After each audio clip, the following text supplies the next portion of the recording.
We're live, just like that. Hello, Internet of America, gun owner people. It's been a while since you and I done this. Yeah, it has been a little while since you and I did this. It's been a good minute or two for sure. Yeah, we're going to do a great episode today. We're going to be talking about the concealed carry shopping list, which is going to be fun. It's going to be an interesting topic because, well, for all the reasons. Yeah, Gear's always fun. People like talking about gear. Stuff is good. People like stuff. So we're going to talk about some stuff, some widgets, some shiny stuff. And yeah, the shopping list is kind of born out of a section of my class, my concealed carry class that I've been teaching for a long time. About a year or two ago, I created this new thing in my class called the shopping list, because it kind of feels like you tell concealed carrier people like there's all this stuff they need, and it feels very overwhelming. So trying to kind of boil it down to like, no, it's not that bad. Like these are really the required things, and just getting them right is more important than getting a bunch of other unnecessary stuff. So that's the premise here. So me and Matthew are going to hash that out. Riley's not here today, and so yeah, I think that's like all the precursors I have. Yeah, I'm good. Let's do this thing. All right. Getting the thingy in front of me. Here we go. This is the Concealed Carry Podcast, Season 8, Episode 16. Welcome to the Concealed Carry Podcast, part of the concealedcarry.com network of podcasts brought to you by Mountain Man Medical. Today is Thursday, June 8th, 2023, and I'm your host, Jacob Paulson. And today I'm also joined by Matthew Marister. Hello. It's going to be a good time. Riley's not here with us. He's traveling to a USPSA match, and then later this weekend he'll be teaching a class down in Texas. And so we will proceed in life without Riley for this time around. We appreciate everyone who's here with us live. This is also being recorded and will be published later in our podcast feed via concealedcarry.com. You can, of course, always find the show anywhere you like to listen to podcasts, Google Podcasts and iTunes and Spotify's and Audibles and all the places. All right. So before we dive into the nuts and bolts of this, let me kind of introduce the topic here. I've been a firearm instructor for a few minutes since 2007. And my curriculum, my class, my content that I teach in my standard concealed carry class has changed a lot, as I would hope it would for anyone who's been doing it for that long, because I keep changing what I understand, what I know, what I think to be true, what I believe to be the most important things to convey to those students also changes. And I happen to have always spent that part of my life, my firearm instructor life, in states where I can teach darn near whatever I want. I started out in Utah, where they did have some mandatory curriculum, but there's some flexibility on how you talk about things and if you want to add in additional things. But now I'm in Colorado, where Matthew, I don't know if you knew this, but I can teach students whatever I want. As long as I go over some basic safety rules, the rest of the class is completely up to me. And so I have complete autonomy that way. And so a few years ago, a student made a comment to me about how overwhelming it is, like how it feels like they got to buy all this stuff. And I was like, oh my gosh, like have I given the impression that it's too much, that it's going to be too expensive or too difficult? And so I decided to create this list, and this is what's going to be the premise of our episode today. And this list is sort of meant to be the very core, most essential required things to be a responsible concealed carrier. And that's what we're going for here. And Matthew may disagree with the list. I don't know. As we go through, he might have some comments or might think something's missing. I don't know. But we'll find out. I got thick enough skin to deal with that. So that's the premise here. Anything else to disclaim before we jump in, Matthew? No. If you want to just tell them where the list came from, or like the article. Oh, yeah, it is published on our site currently. Yeah. And it may be I'll publish it independently as its own article on our site, but I was recently doing a very comprehensive article on the site called The Ultimate Guide to Responsible Constitutional Carry. And the article on the site is intended to kind of be like a constitutional carry class. Like for someone who lives in a state, one of the 26 or 27 or however many there are now, states that has constitutional carry and decides I'm just going to grab a gun, shove it in my pants, and go out the door because I can legally now. And that person has perhaps never taken a class, doesn't, has never gone, has no experience in this little arena. I wrote this article for that person. Sort of like, hey, here's a thing online that you can go read for free that basically tells you everything you need to know about this new thing you're going to be doing now. And one of the sections of that article is this responsible concealed carrier shopping list. So we're kind of extracting it from that article for the purposes of today's episode and focusing on it independently or solely. Yeah, that's the thing. All right. So the first thing on this list, Matthew, is probably the thing I've gotten the most crap for in the comments of the article. People are not very happy with me on this. But the first thing on my shopping list, a concealable handgun with a minimum of 10 round capacity of 9mm or greater caliber. Mm-hmm. So there's some specifics in there. The gun has to be concealable, which is going to vary by person. It has to hold at least 10 rounds, and I specify of 9mm or greater caliber. So the wheel gun people are very angry with me right now. Of course. What do you think? Yeah, well, I mean, here's the thing. Like, everybody has to make their own criteria. Like this is your criteria, right? Like, this is what you look for when you're choosing a firearm for concealed carry. Somebody else might have different criteria, or different needs, or preferences. But this is yours, and I think that like you can justify for the detractors who say like, oh well, 380 is just as good or 22, whatever. I mean, that's fine. You can have the caliber debates and the round capacity, but this is what your recommendation is, and I think that it's not out of bounds by any stretch. People might disagree. That's Matthew. That's Matthew's way of saying that he doesn't totally disagree with me, but he maybe wouldn't have said it the way I said it. But it's not bad. No, I actually agree with you. Like, okay. I think like, in maybe some of the arguments people have are like they just don't like the absolutist of like, oh, well, you're saying it has to be 10 rounds and sometimes I want to carry a wheel gun. Well, okay. Yeah. So let me justify this. Like, let me try and defend myself a little bit for the people who disagree with my concealable handgun with a minimum 10 round capacity of 9mm or greater caliber. So things under 9mm, I'm not okay with, because 380, by the way, I think is a perfectly acceptable defensive round. I have no problem with 380. My problem is that it's too expensive. The cost of 380 is the reason I don't like it. So if you carry 380, but you just got no problem throwing down the cash to buy the ammo, then more power to you. No problem. I'm good with that. But it's an unfair, unjust thing in my world that a less effective round costs more. So to me, I set 9mm as the minimum caliber in the step ladder of stopping power, I guess, because less than 9mm, the only really acceptable option is 380, and it costs way more. And so I'm not going to like it if you're operating on a budget, and most of Americans are, then I think 380 is going to be challenging for you. I think you're going to be not as happy with it. And I don't think that 9mm, I don't think there's people out there who are like, I just can't handle 9. Like 380 I can manage, but 9 is just too hard for me to shoot. I just don't believe that's true. That's not been my experience. I've never observed that it makes that kind of a difference in terms of how manageable the gun is. So there's the potential argument of, well, I can have more capacity with 380 auto. Okay, that's potentially valid, but you're going to pay so much more for less power. And so is it significantly less? No. And so that's why, whatever. If you want to carry 380, that's fine. My main challenge there is cash. It's a budgeting issue. You're paying more for less effective ammo. And you're not going to get significantly more capacity. It's not like the difference between 9 and 40 or 9 and 45. The difference between 9 and 380 is much more subtle in terms of capacity.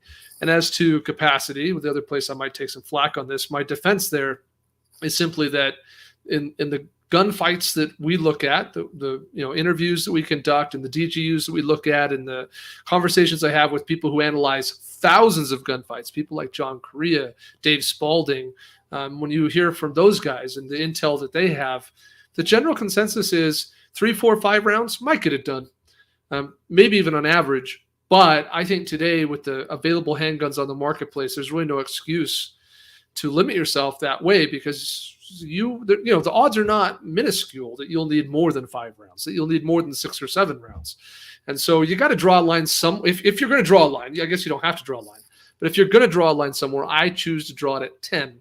And by the way, I got that from Jeff Gonzalez. Jeff Gonzalez is the first one who told me that this was his standard.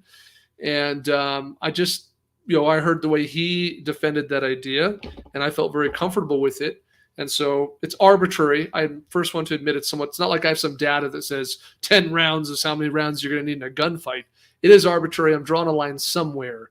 But I think that there's enough options on the marketplace today in terms of guns that are available in an affordable way that you can get a minimum of 10 rounds of 9mm for any body type, any person of any potential physical limitation. Yeah, and I'd even say, like, almost the capacity of the firearm. Let's just set aside the whole how many rounds you're going to need for X gunfight or what, and just say, like, if you have a gun that has, most semi-automatic handguns nowadays, if you have something that's like a 5-round capacity we're talking about like minuscule guns, right? Yeah, and so unmanageable. Right, they're difficult to manage. They're very concealable, but they're not fun to shoot. They're not easy to grip. Their sights are normally less than ideal. It almost, by setting a capacity of 10 rounds or more, you're almost automatically pushing yourself into like a P365 or a Hellcat or something that's more manageable. So if you're not familiar with like the difficulty of shooting such a small gun compared to something that's a little bit bigger, right? Just the inherent, ability to grip it and use it. I think it kind of almost forces you into that bracket of gun, or that, I don't know, class of gun or whatever. There's also a training issue, frankly. If your everyday carry gun is a gun that holds 5 rounds, like, I would love to hear how much ammo you're shooting on an annual basis. Because for you, training, going to the range and getting some practice, or taking a class and training with that gun, must be miserable. I mean, it just must suck. Like, I'm just trying to be transparent. Like, I think it would be very less enjoyable for me to have that kind of experience where every 5 rounds I got to stop and reload. Like, that just sounds like a pain in the butt. Not to mention there's a reload time challenge in a gunfight situation. Now, I will also add this: if you're a person who, you go back and forth between a couple different guns, sometimes you carry a 5-shot, J-frame revolver or something, and other times you're carrying a Glock 19. It just depends on what you're feeling like that day or what you're wearing. Like, all good. I think that you're probably making informed decisions, personal decisions. I'm not upset with you. I don't think you're a bad person. I just think that, if we're going to kind of draw a line somewhere, this is where I draw it. So you can't be a concealed carrier without a gun. So a gun has to be on this shopping list. And I think that for me, there's some minimum standards, because I can't just say any gun is okay. I can't even say any concealable gun is okay. That certainly cannot be the case for a responsible concealed carrier. So we're going to have to add some criteria. And for me, I add criteria both in capacity and in caliber. And so that's where I draw some lines. Mm-hmm. And then there's the argument, then I guess a branch off of that would be like, all right, well, the reliability of the firearm in your hands, right? Like, how, because every manufacturer could have something, a lemon of a gun or whatever, but like, and can you buy, is it a gun that you can get holsters for? We'll talk about that later, but like, can you get holsters for it? Can you get, aftermarket sights if you want something like that? Like, then you can start fleshing out kind of like those, specifics, or, That's super valid. Yeah, really good point. Like, we had somebody the other day contact us, really upset we don't make a holster for some like IWI something or another gun with a TLR 7A. Like, I was just like, no one makes a holster for this gun, bro. Good luck. Anyway, yeah. So those are valid comments. All right, let's move to number 2 on my list. Matthew, I have it worded this way: name brand hollow point ammo for defensive use. Yeah, and like everything, I don't know, maybe it's just a sign of our like culture, but everything has to be debated and everything has to be so like there has to be an camp on this side and that side. Look, I truly believe that if you carry a firearm for defensive purposes, you should carry it with hollow point ammunition in it. Like I get the people that are like, well, like penetration and all this stuff, and like if I need to shoot through the barrier, ball ammunition and was good enough for World War II. I get but like in reality, you're not going to find any law enforcement agency using ball ammunition in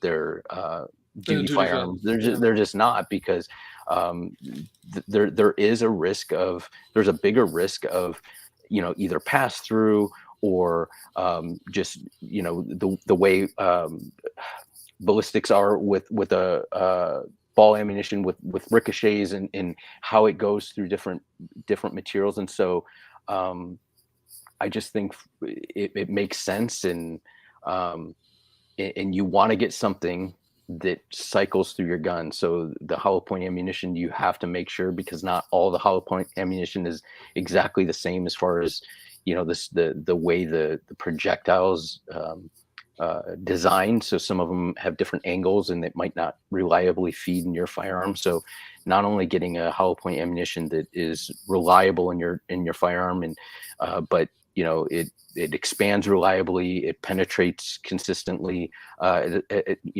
certain depth consistently, expands consistently. Those things are something that I think is really important, and why you have it on your list. Yeah. So hollow points are the best industry best practice. Like that's, to me, it's one of those things that shouldn't be debated that much, but whatever. But I use the word name brand hollow point because I think that certainly we can split hairs about ammo the same way we could about guns. The SIG versus the Glock or the But for me, if you've heard of that ammo company, and they sell hollow points, it's probably pretty sufficient. If you want more specificity, you can contact your local law enforcement agency and find out what they carry, and you can go buy the same stuff. But pretty much, if you've heard of it, if it's Hornady, if it's Federal, if it's Sig Sauer, if it's one of those big brands, it's probably pretty good. It's probably pretty good. So that's a good starting point without splitting hairs. So yeah, and to your point, Matthew, obviously testing it through the gun, making sure it cycles properly, and probably then buying full metal jackets for the majority of your shooting, recreational training, practice, etc. to save on cost is important. But you're gonna have required for responsible concealed carry. You're gonna have to buy some name brand hollow point ammo. So that's number 2 on the list. Mm-hmm. Okay, cool. Thank you for the comments from those who are listening live so far. Eddie, Neo, good to hear from you. All right, quickly, just wanted to mention a first sponsor message of our episode today. Today's episode is brought to you by CCW Safe, my preferred choice for self-defense related coverage in some sort of incident.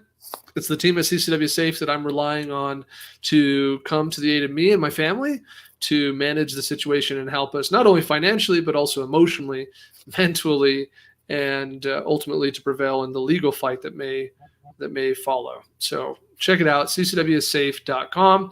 You can save 10% with the coupon code CC Podcast. And if you're a member of Guardian Nation, which you can learn more about at guardiannation.com, then in the members area, there's a code there you can save up to 20%. So check that out and learn more. Third on my list, Matthew, a quality quick access safe for emergency staging. Yeah. Bit of a mouthful. Well, yeah, this is important. We need to be responsible with our firearms. And I think I'll let you kind of differentiate these things, but I think the issue is some people will think especially if you're new to concealed carry or firearms in general, you either think of a gun vault or like a safe, like a big vault that is a combination, or you need a key or something like that. And so the objection to getting a safe is well, this is going to be my firearm that I'm going to use for home defense, and if I need to use this dial to, put a combination in on the safe, then why do I even have this firearm? Because by the time someone, I get to it, if someone breaks in. So like opening their idea, or opening their minds to the availability of different types of safes with different, I guess the way you access it is important, and so you can use the right safe for the right application. Yeah, well summarized. There are different applications, and in this case, if you're going to conceal carry, then we already discussed that you're going to buy a gun that's optimized for that purpose, and that gun may or may not be your go-to home defense gun, but presumably it could be, or very likely might be. And so, there are going to be situations where you don't have a gun on you. Whether, in my case, like when I'm sleeping would be the primary one of those situations. But there's going to be instances, depending on your lifestyle and how you choose to manage that you're going to need access to a gun, and that gun's going to need to be locked up, because it's irresponsible for there to be a gun in the home that's not in the immediate control of a human and not locked up in something. Like, it really needs to be one of those two, in my opinion. Okay, that's my opinion. So with that in mind, then, if we're going to put it in a safe, then we need to, for potential defensive use, right? I think of it as staging as opposed to storage. When I store a gun, I'm just putting it in storage. Like, I don't need to get it quickly. There's not going to be, like, it's not for emergency. This is not for Red Dawn, right? Patrick Swayze style. Like, the storage is like, it's just storage. It's just a place to keep the thing where I'm protecting the asset from unauthorized use or theft. Okay. And from natural elements too, humidity, rust, corrosion, whatever. So that's storage. But staging a gun, when you stage a gun, right? Like, I think I might have to access this gun. Then you, to your point, Matthew, and your verbiage, I may be misquoting you, but you basically said, then I need to make sure I'm using a safe that is optimized for that purpose, for that objective, right? Mm-hmm. And so this is not some rabbit hole that I intend to go down, where we're going to talk about, well, this brand of safe or this locking mechanism. The simple purpose of the discussion is to say, have you really thought through how quickly and effectively you can access a gun from a safe that you're staging the gun in, right? If I'm staging the gun for emergency access, and the safe needs to be one that still secures the gun and prevents unauthorized use and theft, but also allows me to open and access the gun quickly and efficiently, potentially in the dark when my heart is pounding, right? So yes, we want to avoid things probably like key locks. If the only way to open your safe is with a key, that's probably not ideal. We want to avoid dial pad combination locks. Think like your high school locker. That's going to be a disaster waiting to happen for sure.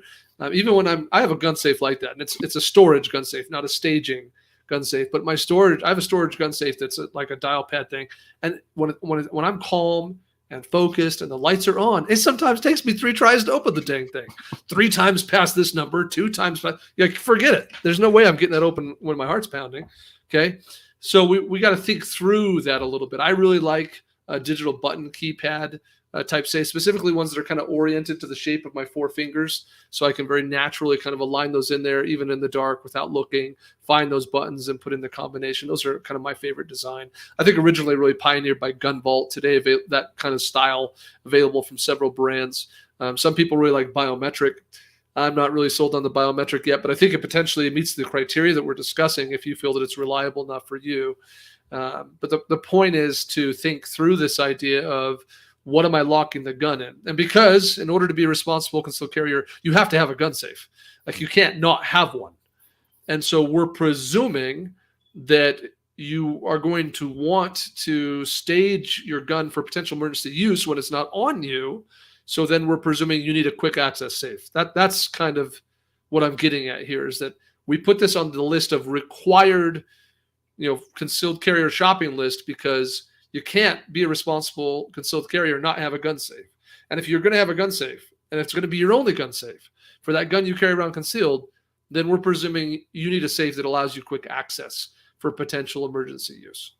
Yeah. And I know we're not, the purpose of this is, the scope isn't to like go specific types of safes and stuff, but I will mention that like things that like you don't think about as a new concealed carrier, you don't think about it until it presents itself. And I would say, for you, until you start carrying your firearm everywhere, you don't realize the places where you may be prohibited from carrying it.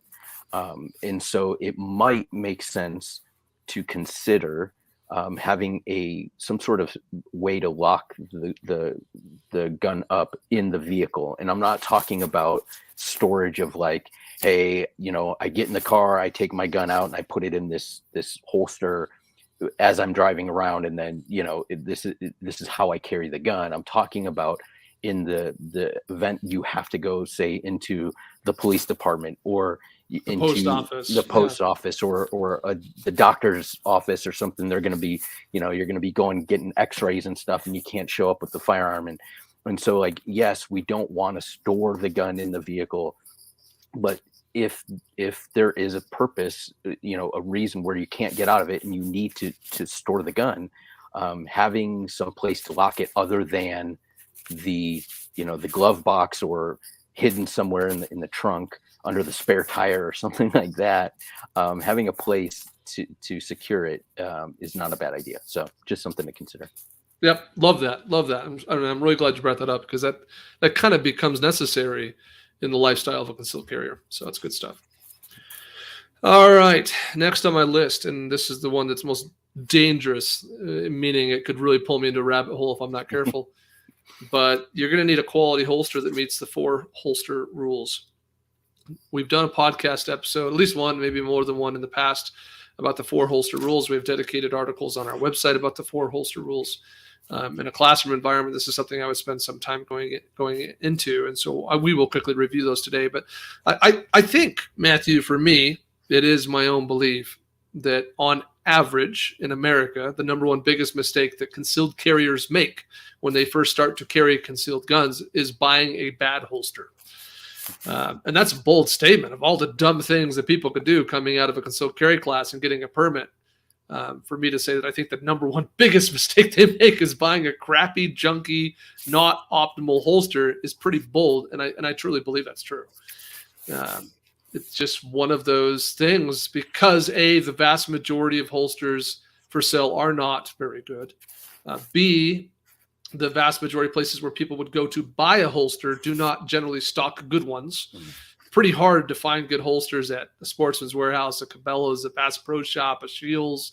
Like, these are just not companies by nature, like not necessarily their fault, but they're retailers who are looking for products that they can move quickly, that they have SKUs that are applicable to the vast majority of buyers. They have high profit margins, and they are built have good distribution. They work with retailers, so they're large companies that have that kind of distribution. By nature of some of those constraints, you just generally don't find quality products, holsters, at those kinds of retailers. So for those reasons, not to mention cost is an issue when you're already spending money on all this stuff we're talking about today, and you got to choose between that $50 holster online that looks just about the same as that $90 one, without a lot of discernment, you're probably naturally going to buy the $50 one. So Matthew, what are your thoughts on this issue? Obviously, the holster is required to be responsible because you can't shove it in the pants. Well, right? You can, but not you can, but that's bad. So what are we talking about when we say a quality holster that meets the 4 holster rules? Yeah. I thought I was going to have some smart things to say, but you basically said all of them that I had in my head as far as like these things that the reason why people end up with bad holsters. And I'll like, as we're going through this, I keep going back to like the things I wish I knew back then that I know now. Yeah. You and I are guilty. Yeah. I've used crappy holsters, I promise. Yeah, and that's why I think we get to the point where we're kind of like, hey, just as advice, like it's not because it's just because we made these mistakes personally or know people who have, and but yeah, and I think holster actual design has come a long way even in the last like 4 or 5 years as far as like how the different types of holsters, the way like with wedges and claws and different types of clips, and in really thinking about the design of a holster is so much different than like even like I don't know 5-6 years ago, where it was just like, okay, as long as you get a holster that fits your gun, you're good. And I'll tell you, like, a quality holster, not only is it safe and but like it is going to, I know a lot of people that probably that stopped carrying a firearm because their holster just stinks and it's uncomfortable and it doesn't conceal. And like you have a small gun, like let's say a P365, and you can't conceal, and you're like, well, I can't go much smaller than this. I'm at 10 rounds at the minimum and blah blah blah, and I can't even conceal a P365. What am I going to do? Whereas like you're looking at people and they're like, how do you conceal a full size gun? And it has everything to do with the holster design, with the belt, and maybe clothing choice plays a factor for sure. But mainly the holster design. And so, the safety aspect is really important, obviously, for responsibility wise, but even like just the design element of it, or the design features of it, can even lead you to stop carrying altogether, which isn't ideal if you're trying to be a concealed carrier. Yeah. I mean, we send a survey out to people who take concealed carry classes from an instructor at concealedcarry.com. We send one out at 6 months after the class, another one out at 18 months after the class. And in those surveys, we ask questions to the effect of, if you're not currently carrying, which of the following factors contributes most to your decision? And more than 50% of people who are not currently carrying at that time, more than half, pick one of two things on that survey: either difficulty concealing or discomfort when concealing. So those two things combined, represent more than half the people who give up. So yeah, gotta have a good holster. And it's just, oh man, one of those things. I've had so many crappy holsters in my lifetime, and I feel embarrassed, frankly, by them. But you might be in that group. So let me just quickly go through these 4 rules that we mentioned. We say a quality holster that meets the 4 rules. Here are the 4 rules. Rule number 1: the holster must fully cover the trigger guard in such a way so as to make the depression of the trigger impossible while the gun's in the holster. Mm-hmm. So, and these rules are in order of most importance, right? So that's the number 1 thing a holster needs to do. Like, a holster's number 1 job is to make it so that when the gun's in there, ain't nothing going to touch the holster. Nothing's going to disturb the trigger. Nothing's going to touch the trigger. Nothing's going to access the trigger. Nothing's going to move the trigger. Nothing's going to bump the trigger. Nothing's going to, penetrate into, through, or somehow into the holster and get to the trigger. So, that's number 1 requirement. Okay. Mm-hmm. Number 2, the holster must fully retain the gun sufficiently for normal daily activity in such a way that the gun does not come out of the holster unless the user intends it to. Right. So we have to have sufficient firearm retention in the holster so that on my normal daily activities, the gun doesn't fall out. And ask me how I know, right? Like that's going to be a problem. It's going to be super embarrassing. I've been there, had my gun fall out of a holster before. So yeah, that's number 2 requirement. Like, it's just got to hold it in there. Some holsters have adjustable retention. If that's the case, you got to understand how that works and how to manage that and how to keep it locked down in place once you've adjusted it. But yeah, we can't be in a world where doing jumping jacks or playing around with the kids or whatever the things are that you do in a day, running down the street because someone's chasing you, that's going to cause your gun to come bouncing out of the holster and fall onto the ground. Or getting it out of the car, that's a common one. A lot of people I know who admit to having had this kind of a failure will admit that their gun came out of their holster when they got in or out of the car.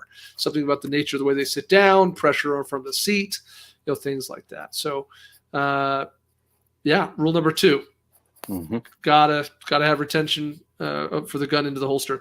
Rule number 3 is very similar. That is that the holster has to be retained to the body. So yes, important that gun not come out of holster unless me grab gun out of holster, but also important that holster not fall out of my pants and onto the ground with the gun in it. So that would be another potential failure, right? So the holster itself has to be retained to the body effectively. And a lot of people, by the way, they think their holster meets this rule until they take a really good defensive handgun class and they go through some draws and some holster work, and that's when they find out that holster comes off a lot easier than they would like. So that's a big one. And then last but not least, rule number 4, you need to be able to get a solid, good, shooting grip, master grip, combat grip, you call it whatever you want, on the gun from the holster. So when you go to draw, you should be able to grip the gun such that when you remove the gun from the holster and present it to target, your grip on that gun is good. It does not require adjustments. It's not poor. It's exactly where it should be, and you're able to do that from the draw. So there's a quick run through of the 4 rules. Matthew, any additional insights you would add to that? Yeah, the only thing I would say is so these are the 4 fundamental things, foundational, I guess, attributes or whatever you would say for every holster that we would recommend as, for a concealed carrier. Now, there probably are some here, some holsters that people would use that might not fit these criteria. Or so let's say, for example, a pocket holster, right? There you could argue, okay, does that always retain in the pocket? Well, hopefully, but it's supposed to. It's supposed to. But by the nature of it, right, is that, is it as secure as a clip? Probably not. How about like an off-body carry? Is there a time and a place for off-body carry? Possibly for you. Sure. And is that like retained to the body? Well, you could argue, is it sure, if the bag is into the body and so like what we're saying is like, this is what you should look for. If your holster isn't protecting the trigger guard, doesn't allow for a grip and these types of things, you're seriously, not only could you potentially be doing something safety wise that could hinder you, but you could also performance wise, which in the long run, if we're looking at this as far as application to self-defense, performance wise, if I can't get the gun right, if I can't get a good grip on the gun because of the design of the holster, then is that a safety issue? Well, sort of. If I need to use the gun to defend myself, it's a safety issue, right? So yeah, big safety issue. And obviously there are going to be people. There are different types of holsters, different ways to carry holsters. Somebody in the comments mentioned about shoulder holsters. They like their shoulder holsters. That's fine. Like if you use a shoulder holster and you weighed all the pros and cons and that worked for you and your license, then have at it. But this is just the basic, fundamental stuff, the foundational stuff that every holster should have. And then, depending on where you carry that holster on your body might determine, a little bit more. Should it be, is a leather holster better than a Kydex? Maybe in certain positions, maybe not. And maybe, so it's without getting into like a whole podcast about holsters, which we've done so many times, and it's very easy, like you said. These are just the foundational things. So we're not telling you can't, Yeah, and for me, these 4 rules, as we've quickly gone through them, are principles that should endure to all holster types: pocket holsters, shoulder holsters, ankle holsters, off-body carry holsters, OWB holsters, IWB holsters, chest rigs, drop leg holsters, apparel holsters. Like for me, we came up with these rules and we wrote them and designed them a way that they should apply to all those. Mm-hmm. So, if you reach for your purse or your backpack or your little sling bag for a gun, and you go to grab the gun and it doesn't come free, the bag comes with the gun as you're trying to draw, that's a violation. Rule number 3, right? In the same way as if I had IWB and I went to grab the gun and the holster came out of the pants with it. So these rules should be universal across the board, no matter what you try and carry. There was a comment made here about belts from a live viewer, and I know we've mentioned belts a few times. I actually do not have belt on my required list here, my 10 things we're talking about today in today's episode, the concealed carry shopping list, because I think one, it could be done without a belt. There are things like the Ulti clip, for example, that you can attach a holster directly to pants very effectively without a belt. You might carry in a shoulder holster or an off-body rig or something like that where a concealed carry belt is not required. But certainly if you're carrying IWB and you're using a holster that is designed to clip onto a belt, then in order to achieve rule number 3 of our 4 rules, you're going to need a good belt. And that's why some are made and sold as concealed carry belts or gun belts. So I think that's a valid comment, but it's not on my list of required concealed carry shopping list. And by the way, I know we kind of mentioned this throughout the podcast typically, but like if you go to the show notes, you'll be able to get a link to all these articles that we're talking about, and I'll make sure that we include, you know, the four rules for holsters and all that stuff that we're talking about. So if there's something that you hear, jot it down, you know, and go back to the show notes, and you'll be able to find the links.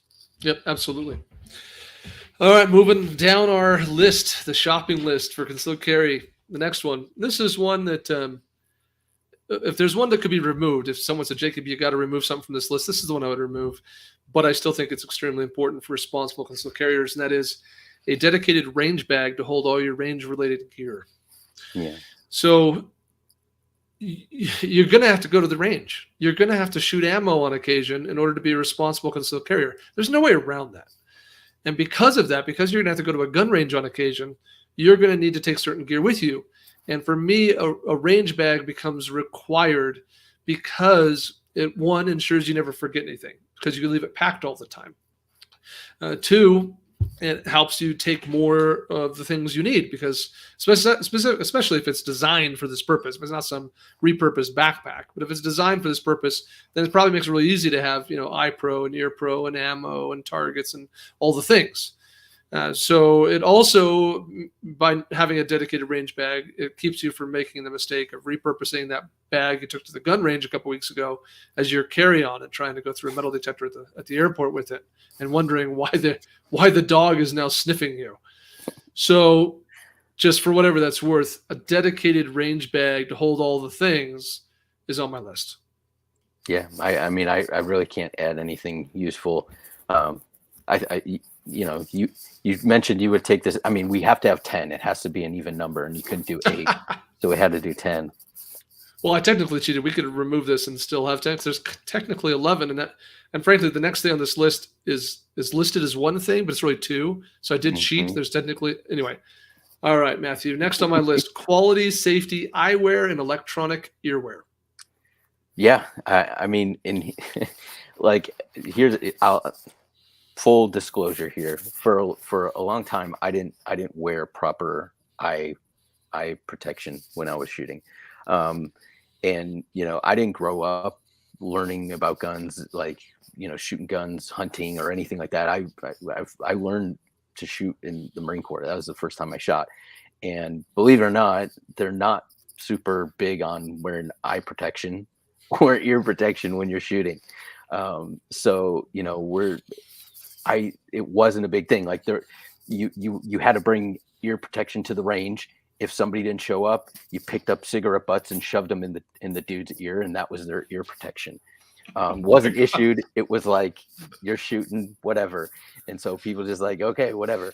And certainly, you know, as a grunt and stuff, like we didn't. I didn't get issued earplugs, and when we went overseas and stuff and did stuff, like, weren't wearing earplugs and eye protection. So it was just something that carried over to my shooting when I got out, and I never wore eye protection. I wore ear protection, but you know, it wasn't not all the time. And so it does make a difference, and especially as you get older and you see more people get injured, and you realize, like, hey, you know, I'm not an indestructible 28-year-old dude, you know, who, if I take some shrapnel to the eye, they'll just put a new eye in and I'll be okay. You know, it's like you start to get old, you start to think about things, and you're like, man, maybe I want to be able to see and hear my kids talk to me when I'm, you know, 50 years old. So it is important.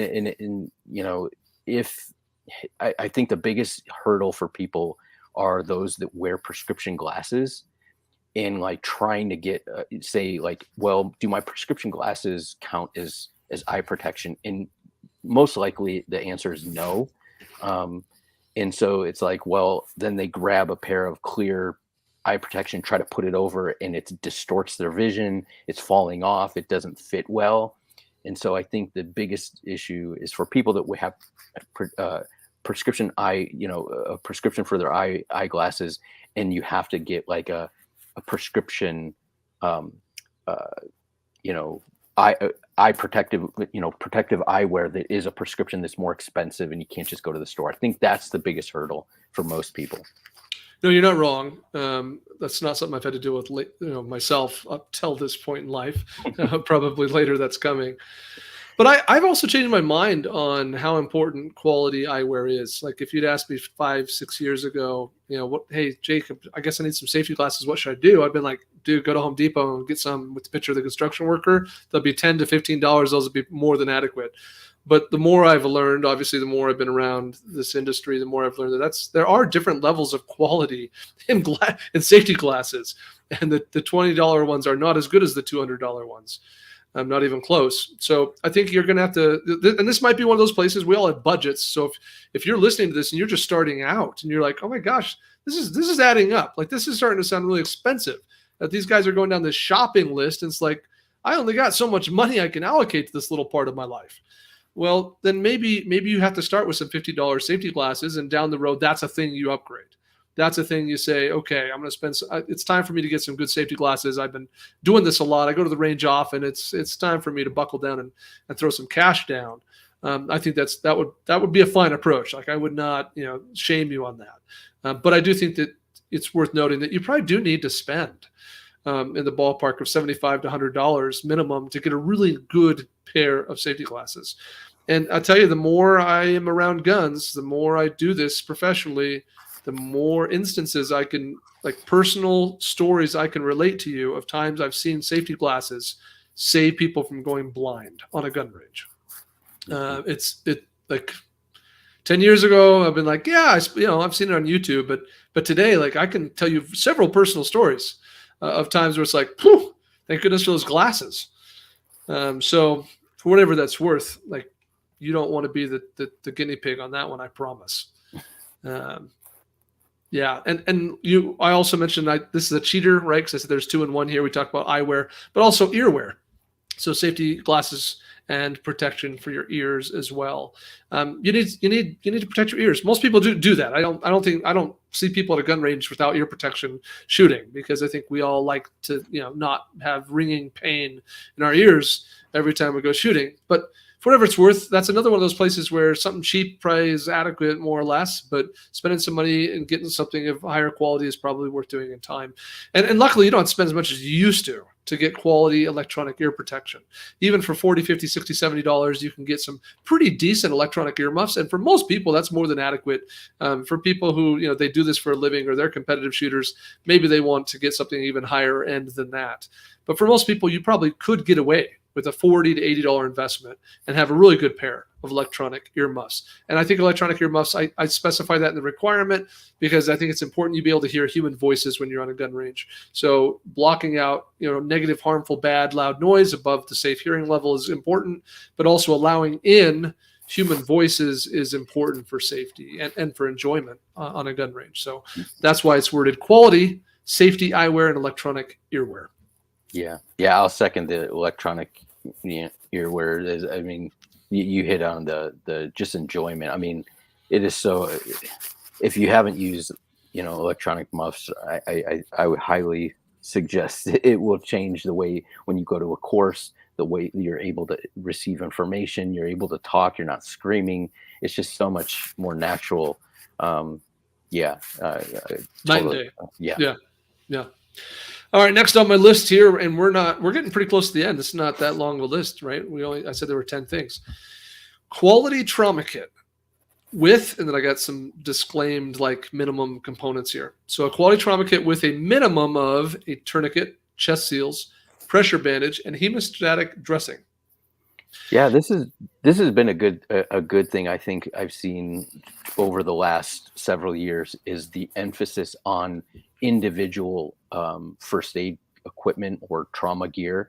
Like I think people that are defenders and shoot and stuff always, understood, hey, training with firearms is inherently dangerous. People get injured. So there's a trauma kit up at the shoot house or on the range, and it's good to have one.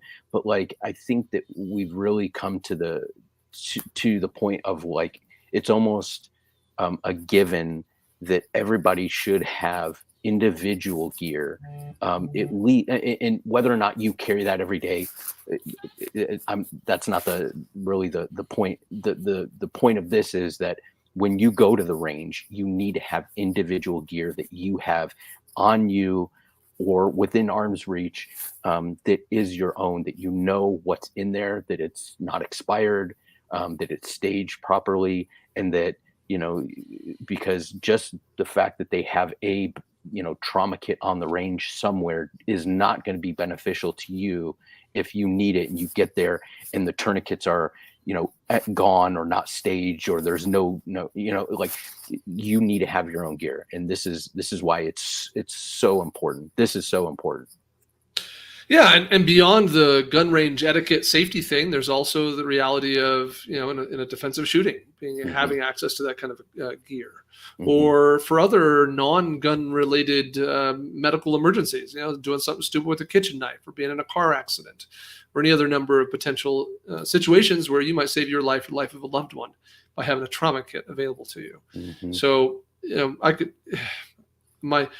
got to kind of draw a line again. This is the required list. Like, this is the shopping list, right? So I think, above and beyond, like going the extra miles, having a trauma kit in every level of the house, and every vehicle, on the range bag, on the camping bag, in my pocket or around my ankle, and all the things, right? Like, ideally, you just never really be more than about 15 yards from a trauma kit, but that may not be realistic, and you got to start somewhere. So I think that a responsible concealed carrier has at least one trauma kit, and that trauma kit does go with them to a gun range, probably is attached to the gun, to the range bag when you go to the range, or at least it's in the car all the time. And then when you go to the range, you pull it out of the car and you take it with you, but it's relatively accessible for everyday use. And I think that it's not a good trauma kit unless it has those 4 items I mentioned. And of course we could go split hairs on those 4 items, but the tourniquet is required in a good trauma kit. If you don't have a tourniquet and a good tourniquet, obviously, and we get into that some other time. Chest seals. For me, if you don't have chest seals, like, that's just not a good trauma kit. Those are minimum requirements. A hemostatic impregnated dressing, or just hemostatic gauze, or whatever you want to call it. Like, think quick clot, Kaido gauze, Celox, one of those kinds of things that's got some sort of active clotting agent impregnated in the gauze for packing wounds in junctional areas. And of course, a pressure bandage. Now, you might be thinking right now, Jacob, all that sounds fantastic, but I don't know how to use any of that. Well, part of being a responsible concealed carrier is knowing how to use the gear too. So yes, you need to have a trauma kit. It needs to have a minimum of those 4 things, but yes, you also need to know how to use those things. And we'll be a shameless, plug here, I guess, for Mountain Man Medical, which has a free online trauma class that would teach you how to use those things we're talking about. So mountainmanmedical.com, you can go get the free education. Yeah, I think having the gear, being able to use it, huge. Think about, like, why we carry a firearm. It's because, if God forbid we're involved in something where our life is threatened or somebody else's, and so, like, we're talking about instances where the likelihood of somebody being severely injured is high, right? And so that in and of itself, like, I'm with my family, I use force to defend my family. Well, what if my family's injured? Well, now I have to wait for paramedics to get there. And I'm telling you, if you're involved in a shooting and the paramedics might be down the street, but the police response might be further out, and the police response has to clear that area, make sure the suspect's secure before paramedics are going to come in and start rendering aid to anybody. And so if you want to stick around and wait around until the scene's secure and then paramedics come in and start rendering aid, rather, if you can get to, you can, if the situation is secure enough where you can render aid to a loved one or something like that, right? So that's important. And we're far more likely statistically to need trauma gear than our firearm, right? I mean, to save a life. To save a life. Right? And death situation, you're more likely to need the trauma gear. Yeah. So all these reasons, it's intuitive. I think is the mindset of a concealed carrier is to protect life, and why protecting life, you're likely to need some sort of trauma kit more likely than a firearm. So it kind of goes hand in hand. Spot on. Next one on this list is not a difficult one or a complicated one, or luckily even an expensive one. But responsible concealed carry requires owning a cleaning kit with lubricant and cleaner, right? Yeah. Being a responsible gun owner means you have to maintain that tool, and maintaining that tool requires cleaning it, removing yuckies, and lubricating it, right? Adding some sort of oil or lubricant so that metal rubs on metal well. And there's some gear required to do that. So that's on this list for that reason, because that's necessary for responsible gun ownership and therefore obviously for concealed carry. So therefore you're going to have a quality cleaning kit with lubricant and cleaner. Yeah. Yep. Keep your gun lubed. Easy Keep one. it oiled, right? That's right. Next on this list is a great, on the article, we got a great picture of Matthew getting hit in the face here. Oh. So next on my list, and I can take a little bit of pushback from people in this one, but on my list of the required concealed carry shopping list for a responsible concealed carrier is pepper spray. Now, I wouldn't have believed this 10 years ago, maybe not even 5 years ago, but today I feel very strongly about this. It's just my opinion. And I know that it sounds like a bold statement, but I find it irresponsible or at least naive to carry a firearm for self-defense and not have pepper spray available to you, or at least some form of less lethal defensive tool. And I think it's in my opinion that for most of us, pepper spray is the no-brainer choice. So, yeah, what do you think, Matthew? Yeah, and I've used pepper spray. I've been hit with pepper spray. I've used pepper spray as a police officer. And I've been pepper sprayed multiple times. I've had multiple exposures and stuff, purposeful and inadvertent exposures from other officers. And it's true that not everybody responds the same way to pepper spray, but there is a response for the majority of people.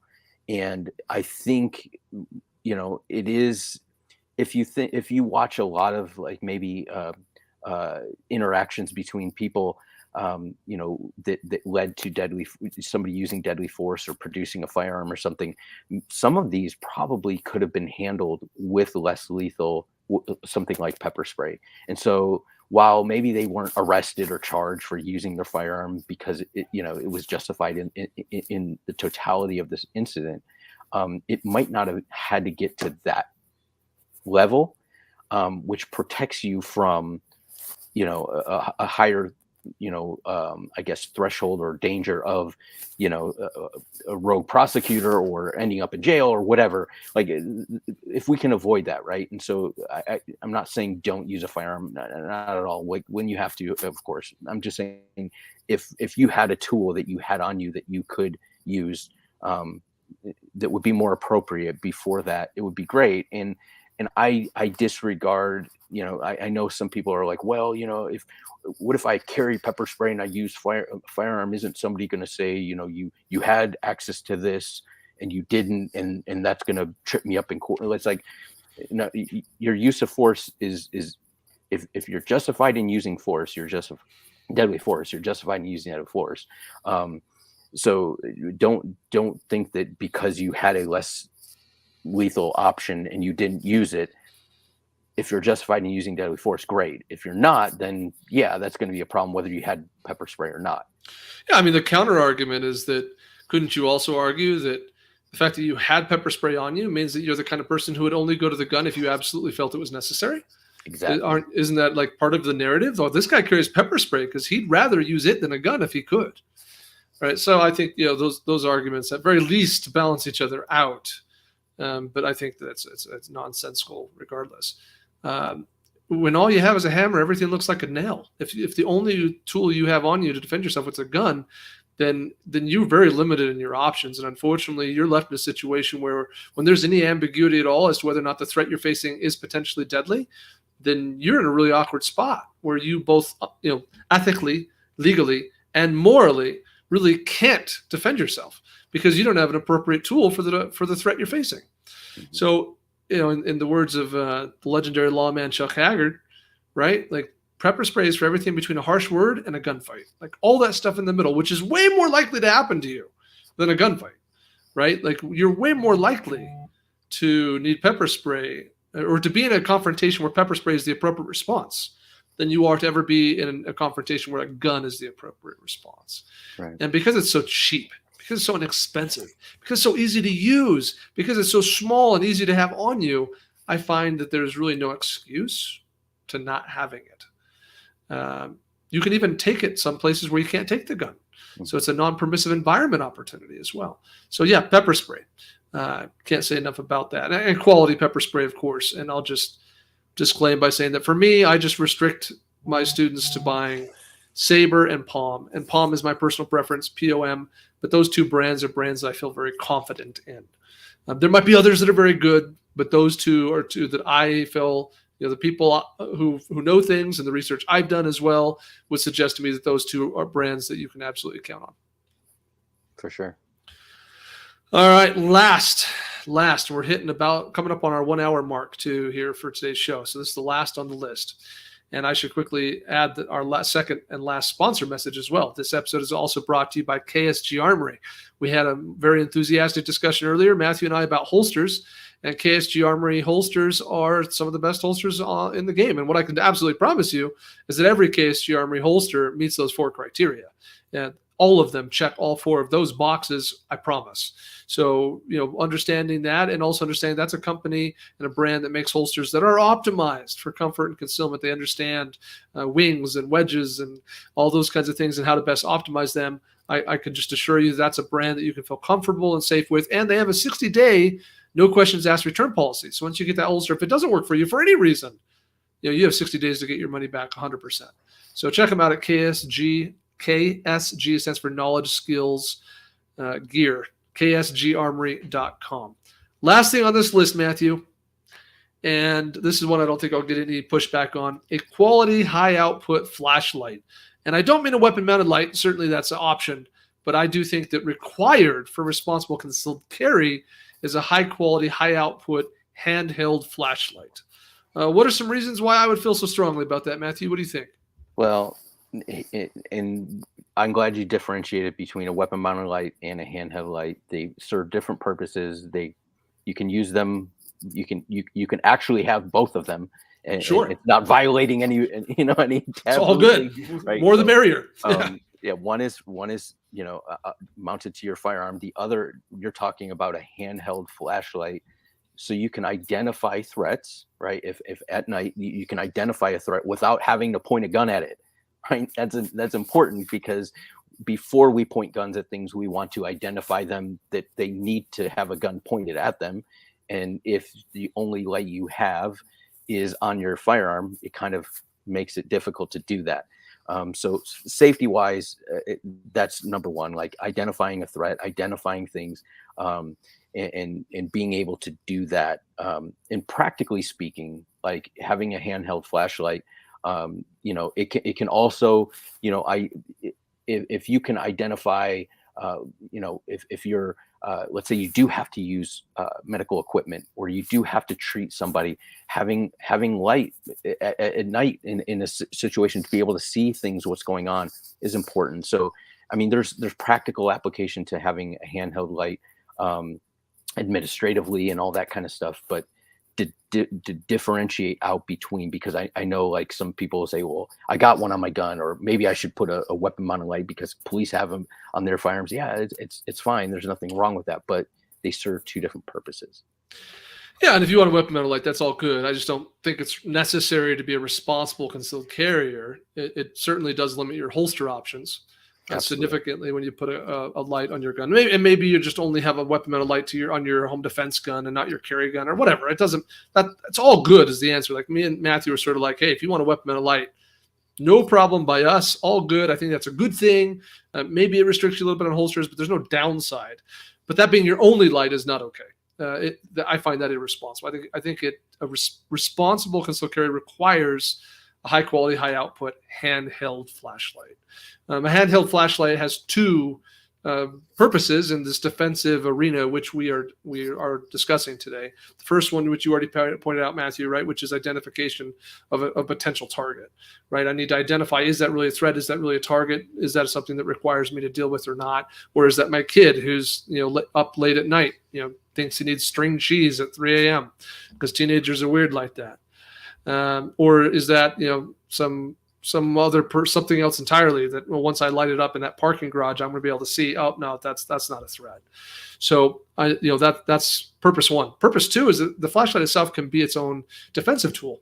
And I don't mean like hitting someone with a flashlight. This is not, me, thinking that we should all carry around the Beast Combat Mag Lights with 4 D-cell batteries that were probably popular when Matthew was a cop for potential, suspect beatings. That's not what I'm talking about. I mean that the actual light output, the brightness coming out of the flashlight itself, can sometimes be an effective tool to deter or to at least deflect a potential attack or attacker.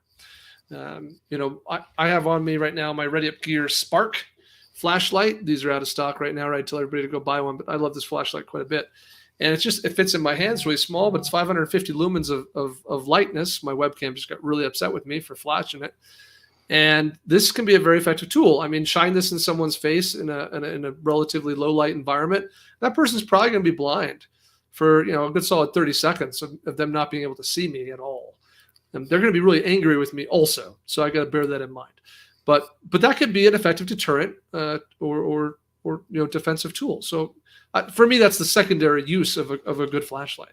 Yeah, definitely. I'm glad you brought that up. And I will say that, like, every time I used my flashlight as an impact weapon, it was justified. It was within policy. So it's probably out of So just didn't want to be accused of anything. Yeah, just want to clear that up. Just in case anyone was wondering. Okay. But there's no question. I mean, you were a cop. You guys were taught the value of just being able to put a bright light in someone's face and what that does for their perception, for their ability to even tell who you are, where you are, how big you are, what you're doing with your hands. There's any number of advantages of just lighting someone up.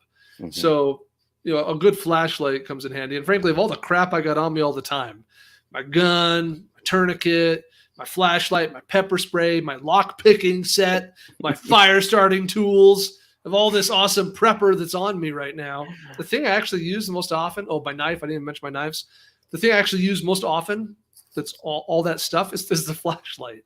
That's the thing that comes out, and not to shine in people's faces because I drop something somewhere and I got to find it. But yeah, that actually gets used all the time. So there you go, guys. I'm going to just quickly review our concealed carry shopping list. 10 things that I think are absolutely required for responsible concealed carry. Number 1, a concealable handgun with a minimum of 10 round capacity of 9mm or greater caliber. Number 2, name brand hollow point ammo for defensive use. Number 3, a quality quick access safe for emergency staging. Number 4, a quality holster that meets our 4 holster rules. Number 5, a range bag to hold all your range related gear. Number 6, quality safety eyewear and electronic earwear. Number 7, a quality trauma kit with a minimum of a tourniquet, chest seals, pressure bandage, and hemostatic dressing. Number 7, a quality handgun cleaning kit, lubricant and cleaner. Number 8, I must have got my count off somewhere. Next, pepper spray. And last, a quality high output flashlight. So there you go, folks. There are your requirements. If you're going to be a responsible concealed carrier, I think you need to have all those things. There are other things that are important. I don't mean to neglect some of the other things that I think are high value in our industry. I just think that these are bare essential requirements. And so if you know somebody who's new at this, maybe a friend, a coworker, a member of your family who's not been carrying for very long, they're new to this concealed carry, or maybe they're interested in it, this would be a good episode to send them and have them to review this to give them a bit of a sense for some things that need to be on their radar. Matthew, last words or comments from you? Yeah, also want to reiterate, like, all those things. I know we threw a lot of information out there, and within those categories, there's a lot of nuance and in information that goes into making wise decisions on what light to buy and what trauma kit and all that stuff. So if you go to the show notes again, and you go to the article that Jacob wrote, there's, for each one of those categories, there are links to articles we've written that explain a little bit about how to choose this or that, or benefits of this over that, and some things that we've learned along the way. So it can be a definite like a post that you can go to as an anchor post to kind of branch off and use as a springboard to look at these other categories of items and things. Yeah. I mean, if you've been listening to our podcast for a little while, and one of these things we said is like, I'm not sure if I'm really, on top of that. Go to the show notes, click through, and in all these instances, we have resources that dive into more detail. So I'm glad you brought that up, Matthew. That's really good. All right, folks, that's a wrap for Season 8, Episode 16 of the Concealed Carry Podcast, the Concealed Carry Shopping List, 10 things that are required to be a responsible concealed carrier. Thank you to our sponsors today, which again are CCW Safe and KSG Armory holsters. We appreciate you guys listening, those who have been with us live, but also those who are listening to the recording. Please subscribe to the podcast. Make sure you're getting notified every time we release a new episode. You can do that via any of the traditional places you listen to a podcast. Just search Concealed Carry Podcast. Or you can subscribe to our YouTube channel or our first Facebook page, where most episodes are also broadcast live via video. Make sure you like us on Facebook, Instagram, Twitter, YouTube, I don't know, all the other places where we do stuff. And check out the other podcasts that are part of the concealedcarry.com podcast network. That's a wrap. Thanks, everyone. Remember to train right, train often, and train safe so you can fight hard, fight fast, and fight true. Take care.